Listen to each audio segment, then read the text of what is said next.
вазорати умури дохилии русия қонуни навро дар бораи муҳоҷирон таҳия мекунад ки он метавонад аз соли 2024 эътибор пайдо кунад. қонуни нави муҳоҷират ки феълан дар русия мавриди бозбинӣ қарор дорад масъалаҳои вуруд будубош ва фаъолияти меҳнатии муҳоҷиронро дар бар мегирад, мегӯяд Крил Адзинов, муовини сардори сароясати муҳоҷирати вуди русия. мо қонуни калонеро таҳия дорем ки қоидаҳоро дар соҳаҳои муҳоҷират ба кулли тағйир медиҳад.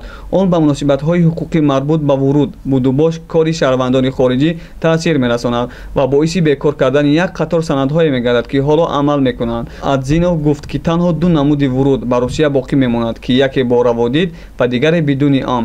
ҳамзамон танҳо як санад ҷорӣ мешавад ки ҳамаи ҳуҷҷатҳои ҳозира барои хориҷиёнро иваз мекунад.